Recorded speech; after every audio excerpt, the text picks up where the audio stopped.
जैसा कि पिछली वीडियो में हमने डिफ़ाइन किया था रैंडम वेरिएबल x जो कि बराबर है number of heads after flipping 5 times a fair coin. हमने एक फेयर सिक्के को 5 दफ़ा उछाला था और उससे हमने मुख्तलिफ x की वैल्यूज़ के साथ इसे कैलकुलेट किया था। हम इसे दोबारा लिखते हैं कि प्रोबेबिलिटी अगर x की वैल्यू 0 हो यानी 0 हेड हो तो 1/32 थी, और अगर प्रोबेबिलिटी एक हेड 5 फ्लिप में से आए तो वो 5/32 थी, और प्रोबेबिलिटी x अगर 2 हो यानी 2 हेड आए तो उसकी प्रोबेबिलिटी यहाँ पर 10/32 थी। तो 10/32 बराबर है 5/16। तो इसी तरह हमने प्रोबेबिलिटी x की जो वैल्यू 3 थी, 3 हेड्स थे, तो ये 10/32 5/16, ये प्रोबेबिलिटी x 3 बराबर है 3 हेड की जो प्रोबेबिलिटी है ये बराबर है 2 टेल के, जो बराबर है 2 हेड के।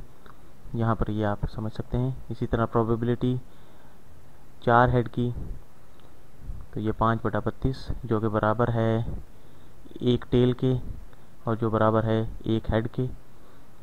ये आप यहाँ पे देख सकते हैं। तो इसी तरह हमने प्रोबेबिलिटी मालूम की थी ये 5 हेड की जो कि 0 टेल के बराबर है, तो ये थी 1/32 जो 0 टेल जो बराबर है 0 हेड के। तो यहाँ पर ये दोनों वैल्यूज सेम हैं। तो मैं यहाँ पर बायनोमियल डिस्ट्रीब्यूशन या यूँ कहें कि एक डेंसिटी फंक्शन जो है, बायनोमियल डेंसिटी फंक्शन जो है,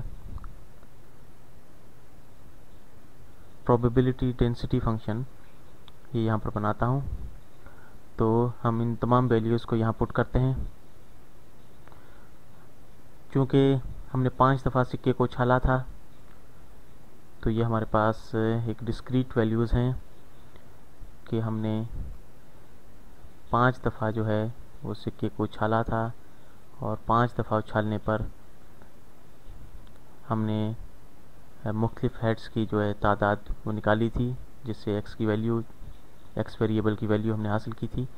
तो ये डिस्क्रीट वैल्यूज़ है, ये एक 0 से लेकर 5 तक ये वैल्यूज़ थी, और इनके अलावा कोई और वैल्यू नहीं हो सकती।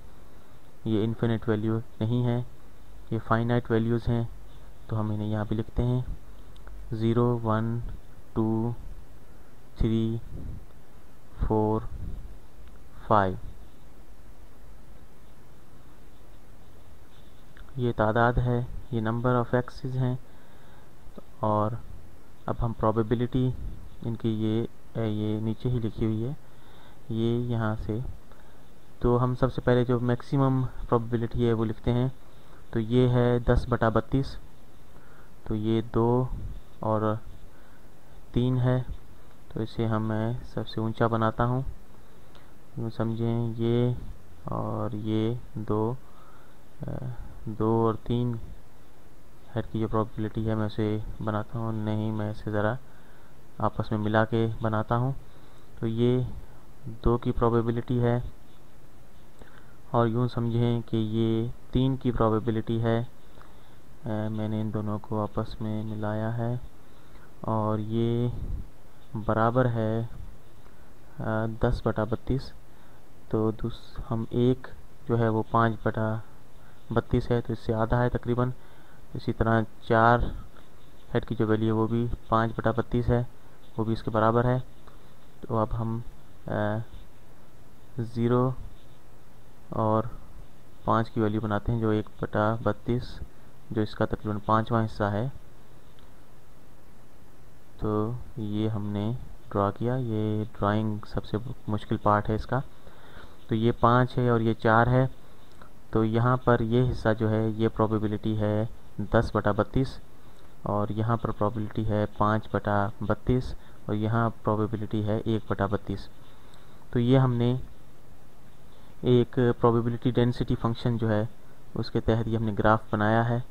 ये एक ख़ास नमूना है बायनोमियल प्रोबेबिलिटी डिस्ट्रीब्यूशन का, और जब हकीकतन आप हासिल करेंगे लामुतनाही नंबर वैल्यूज़ का और एक दफ़ा हम कंटिन्यूस पर चले जाएंगे, ये पहुंचेगा मशहूर बेल कर्व पर, जिसके बारे में आपने सुना होगा। चीज़ें हकीकतन दिखने लगती हैं बेल की तरह, या ये दिखना शुरू हो जाएगा कुछ इस तरह, और हम कुछ करेंगे, शायद मैं एक्सेल निकालूं और उसे करूं। अगर इसे मैं नंबर ऑफ़ हेड 5 दफ़ा उछालने के बाद यूँ कहूँ, अगर मैं number of head 50 lakh trial से मालूम करूँ, तो ये बार्स बहुत करीब करीब आ जाएंगी और आपको बेल कर्व की तरह दिखाई देंगी। और ये एक बहुत अहम डिस्ट्रीब्यूशन है, क्योंकि ये हकीकतन बहुत सारे रैंडम अवामिल को ज़ाहिर करता है, लेकिन ये बहुत अहम है स्टैटिस्टिक्स के लिए, क्योंकि आम तौर पर अक्सर आप ये नहीं जानते कि इसके पीछे मैकेनिज़्म काम करता है जो आपके नताइज पैदा करता है, और आप ये फ़र्ज़ कर लेते हैं इसके पीछे कोई रैंडम मवाद काम कर रहा है। आप सिर्फ चंद एक रैंडम इवेंट्स जमा करते हैं। जब आप इन्हें जमा करते हैं, जैसे हेड्स की तादाद को गिनना वगैरह, तो आप ये फ़र्ज़ कर लेते हैं कि डिस्क्रीट तरीके में ये एक बायनोमियल डिस्ट्रीब्यूशन है। अगली चंद वीडियोज़ में आपको कंटिन्यूस तरीके के बारे में बताऊंगा जो कि नॉर्मल डिस्ट्रीब्यूशन है, और ये वाकई अहम है, क्योंकि बाज़ दफ़ा लोग ये फ़र्ज़ कर लेते हैं मखसूस चीज़ों के बारे में, और ये शायद बहुत मनफी रद्द-ए-अमल है, ख़ास तौर पर इस किस्म के मालियाती माहौल में। तो वो एज्यूम कर लेते हैं कि कोई अमल बायनोमियल या नॉर्मल डिस्ट्रीब्यूशन है, जहां वो हकीकतन नहीं होता। सही, क्योंकि अगर आप ये फ़र्ज़ कर लें कि किसी चीज़ की डिस्ट्रीब्यूशन है इस तरह, तो आप कहना शुरू कर देंगे कि ओह, तो प्रोबेबिलिटी इन किनारों पर वाकई कम है। लेकिन क्या हो अगर डिस्ट्रीब्यूशन कुछ इस तरह हो? मैं आगे इस पर और काम करूँगा, मैं बहुत तेज़ी के साथ आगे जाना नहीं चाहता, लेकिन ये बहुत अहम है समझने के लिए कि जब आप जो फ़र्ज़ कर रहे हैं कि ये एक नॉर्मल डिस्ट्रीब्यूशन है, हम ये फ़र्ज़ कर रहे हैं कि ये बायनोमियल डिस्ट्रीब्यूशन है। ये अहम है आगे जाने के लिए। अगर थोड़ा बहुत जायज़ा लें जो हम पहले ही सीख चुके हैं, ये बायनोमियल डिस्ट्रीब्यूशन क्यों कहलाता है, तो अगर आप इसके बारे में सोचें, जब आपने सिक्के को 5 दफ़ा उछाला, तो इसकी हर जुदा तरतीब, मैं यहाँ पर हेड और टेल्स की एक तरतीब मुंतखब करता हूँ।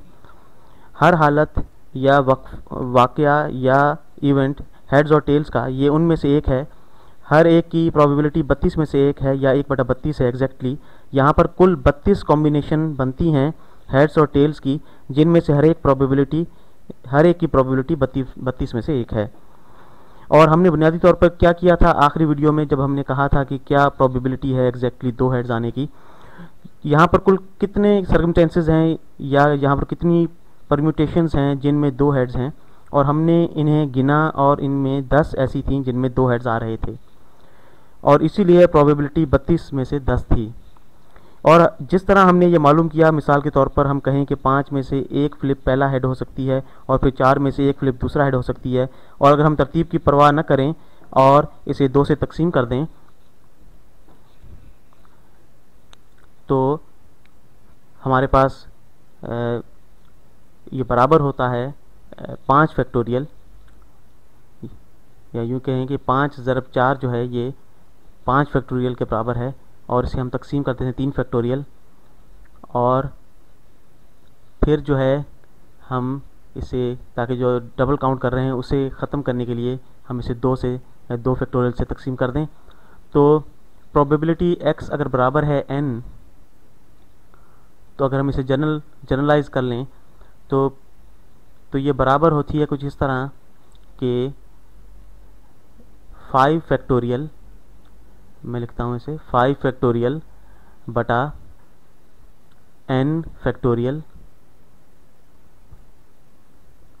और इसे हम लिखेंगे 5 माइनस 2 फैक्टोरियल, या 5 माइनस n कह लें, 5 माइनस 2 फैक्टोरियल। तो ये हमारे पास यही जनरल फार्मूला बन जाता है, जिसकी मदद से हम कोई भी प्रोबेबिलिटी के x के किसी भी वेरिएबल की जो प्रोबेबिलिटी है वो हम मालूम कर सकते हैं इस फार्मूले के ज़रिए। अगर आपने बायनोमियल कोफिशिएंट्स पर मबनी वीडियोस देखी हैं तो आप यकीनन इसे पहचानते होंगे। ये बायनोमियल कोफिशिएंट है, ये इक्वेशन। इसे बायनोमियल कोफिशिएंट क्यों कहते हैं, एक वीडियो में मैंने इसकी वजाहत की है। तो इसमें हम बायनोमियल्स को आपस में ज़रब देते हैं तो ये कोफिशिएंट ज़ाहिर होता है।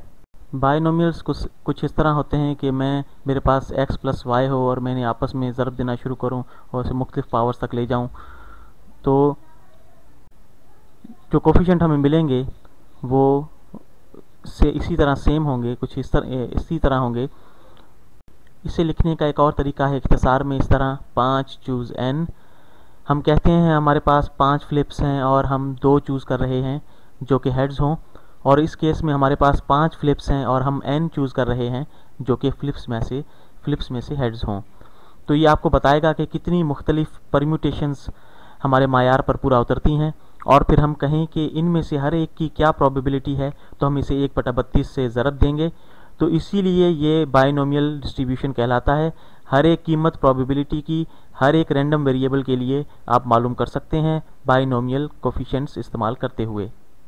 मेरे पास वक्त ख़त्म हो रहा है। मैं नॉर्मल डिस्ट्रीब्यूशन की तरफ जाने से पहले बायनोमियल डिस्ट्रीब्यूशन पर चंद और मिसालें देना चाहूँगा ताकि इसकी वजाहत हो सके।